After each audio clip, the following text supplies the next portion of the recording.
Olá, sejam muito bem-vindos. O debate virtual de hoje vai falar sobre uma das vacinas mais promissoras do mundo no combate ao coronavírus.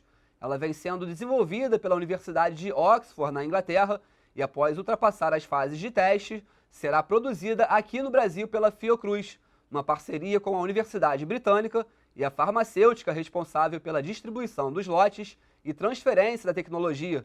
Quem vai detalhar para a gente as especificidades deste acordo e nos atualizar em relação a quantas andam os estudos relacionados a esta vacina é o vice-presidente de Produção e Inovação em Saúde da Fiocruz, Dr. Marco Krieger. Tudo bom, doutor? Seja muito bem-vindo ao nosso programa. Bom dia, muito obrigado aí pelo convite, né? Em nome da Fiocruz, eu agradeço e espero poder aí trazer alguns esclarecimentos aí durante essa nossa conversa. Com certeza, doutor. Bom, essa vacina de Oxford, ela traz uma inovação em relação às demais que estão sendo estudadas aí, né? Uma inovação tecnológica, né? O que faz ela ser considerada uma vacina promissora, doutor, no que diz respeito aí à imunização do coronavírus? Como é que ela é feita, como é que ela está sendo produzida? Explica pra gente um pouquinho. Então, essa vacina, ela usa uma nova plataforma tecnológica, né? Que é uma plataforma de nova geração. A gente considera assim, as primeiras gerações das vacinas usavam o próprio agente causador da doença, né, o patógeno, inativado ou atenuado, né? São as primeiras gerações de vacina. A grande maioria das vacinas que nós tínhamos aí até o final do século passado eram com essas duas tecnologias, número limitado.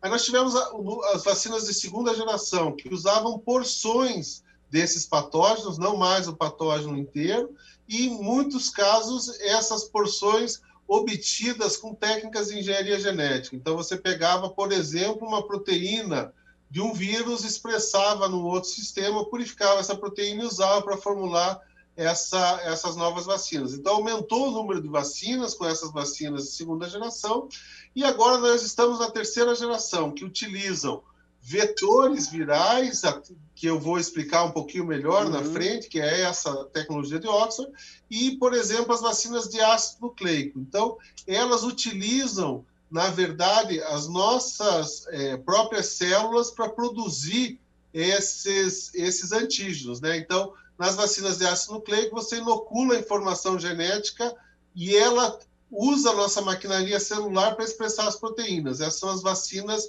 de ácido nucleico, as vacinas de RNA, que tivemos aí boas notícias nos últimos dias, tanto da Pfizer quanto da Moderna. A vacina do vetor viral, desenvolvida em Oxford, é um vetor baseado num vírus que causa o resfriado comum, é o adenovírus. Nessa plataforma de Oxford, eles usaram o vírus de chimpanzé, porque evita que a gente tenha uma resposta a esse vetor que poderia prejudicar essa eficácia da vacina, e é um vírus não replicante. Então, ele infecta as células, apresenta os antígenos, mas não causa nenhum problema. Então, essas vacinas de nova geração, elas têm mostrado resultados muito interessantes, e eu vou contar um pouco da história, por que elas estão tão avançadas, né? Na verdade, nós estamos enfrentando o terceiro surto de coronavírus nos últimos 20 anos. Nós tivemos SARS em 2002, MERS em 2012 e o SARS-CoV-2 agora em 2019, início de 2020, né? Em somatória a esses surtos, né, nós tivemos também o surto de H1N1, nós tivemos o surto de Ebola, nós tivemos o surto de Zika, e essas emergências sanitárias fizeram com que importantes atores da saúde global resolvessem investir em novas plataformas para o desenvolvimento rápido de vacina.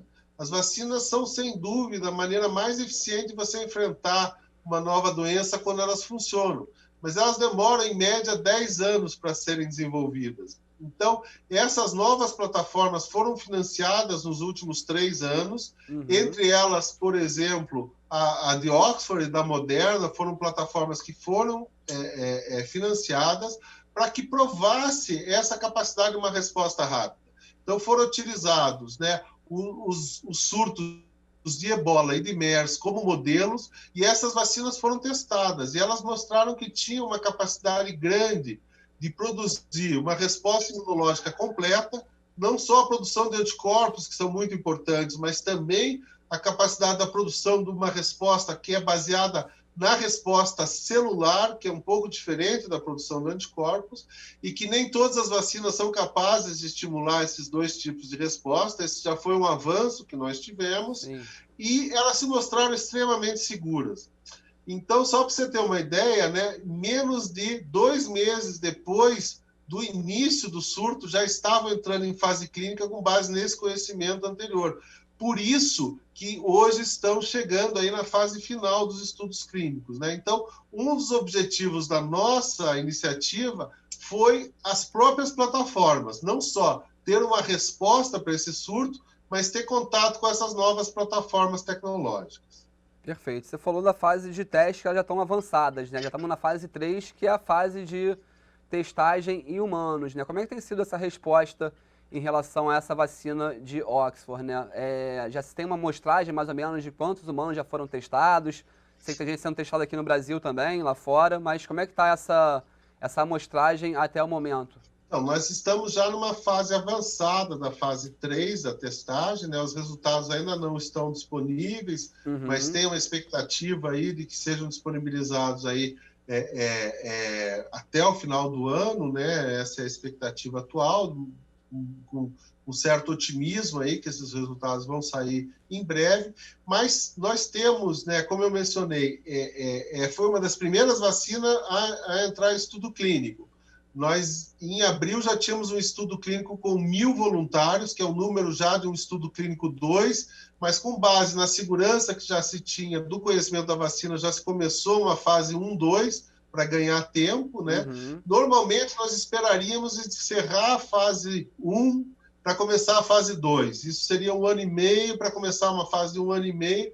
Agora, nós estamos aceitando um paralelismo nesse processo. Então, 2 meses, 1 mês depois, em maio, já iniciou uma fase 2-3 com 12.000 voluntários e em junho iniciou uma fase 3 ampliada.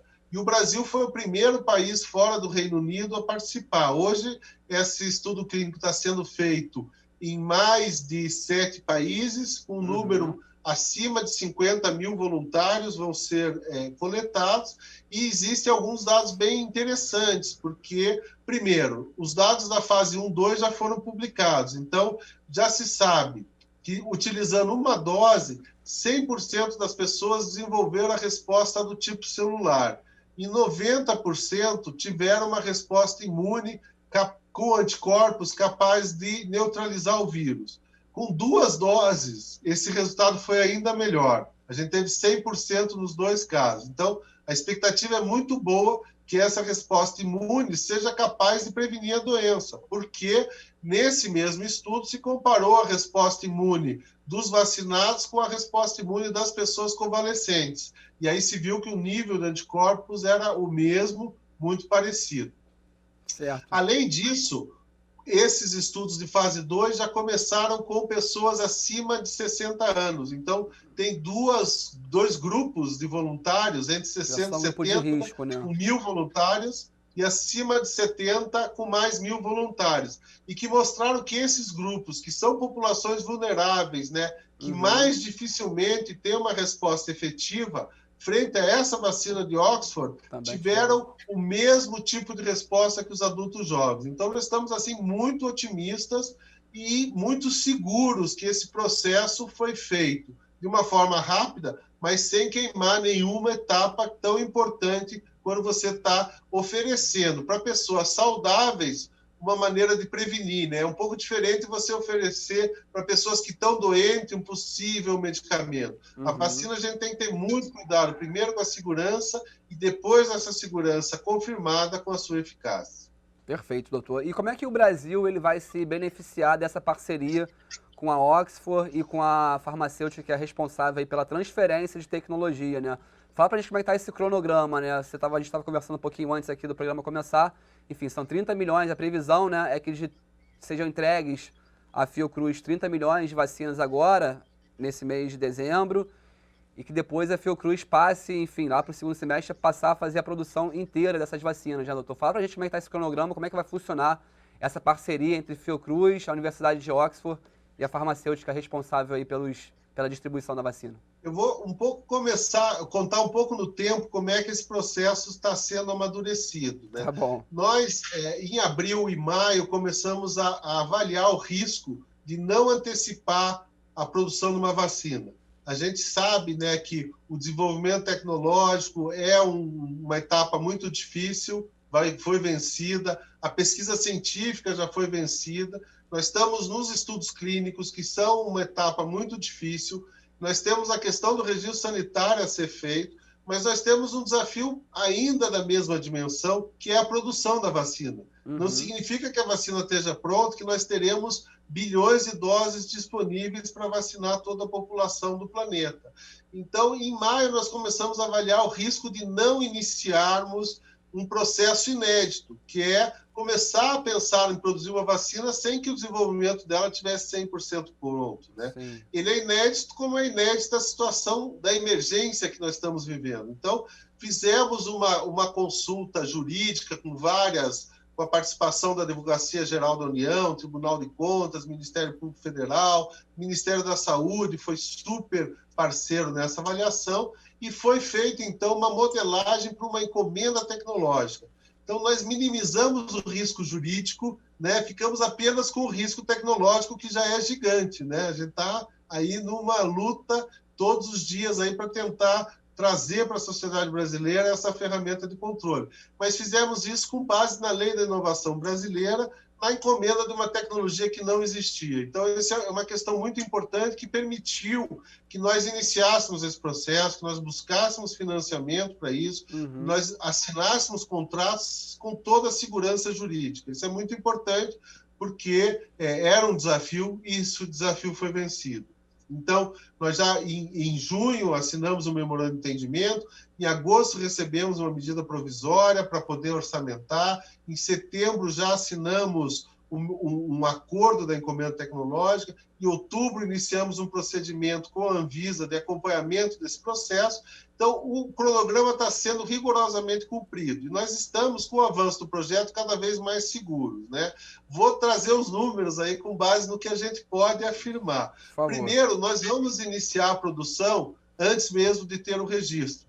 Então, é importante que a sociedade saiba que mesmo que a gente receba a vacina no final de dezembro, começo de janeiro, essa produção vai depender do registro sanitário, nossa previsão é que ele ocorra em fevereiro, porque nós precisamos produzir, submeter os dados à Anvisa, juntamente com os dados da pesquisa que já foram submetidos, foi o primeiro pacote, submetemos aí um segundo pacote, que é o dado de manufatura e controle, vamos submeter um terceiro pacote, que é dos dados clínicos, está previsto para dezembro, e final de dezembro vamos submeter, janeiro, o último pacote que envolve os dados da produção no Brasil.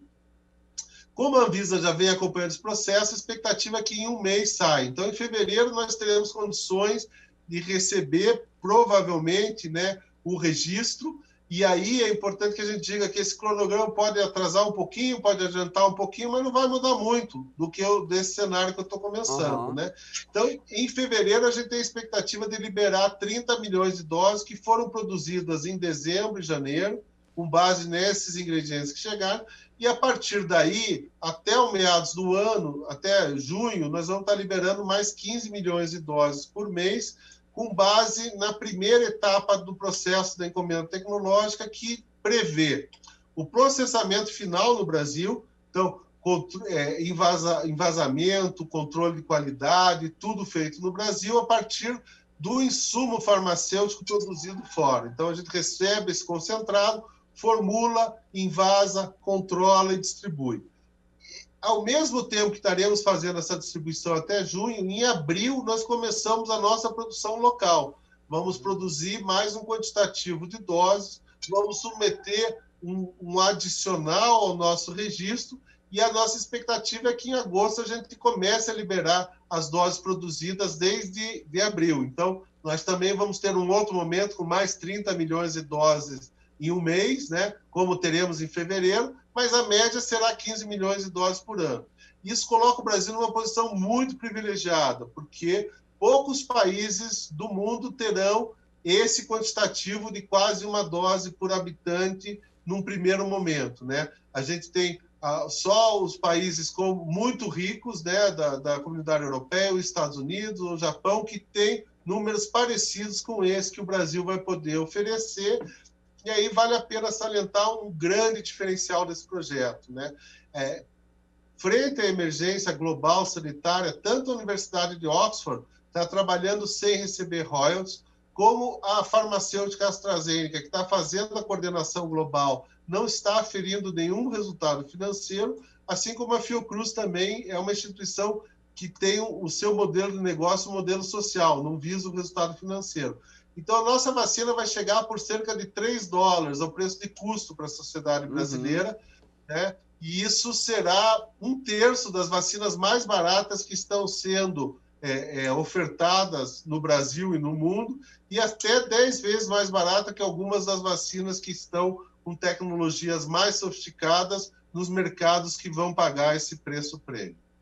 Tá certo, doutor. A gente vai fazer uma pausa para o nosso intervalo e na volta a gente fala como estão os estudos e perspectivas para as novas vacinas. É um minutinho só, não sai daí não.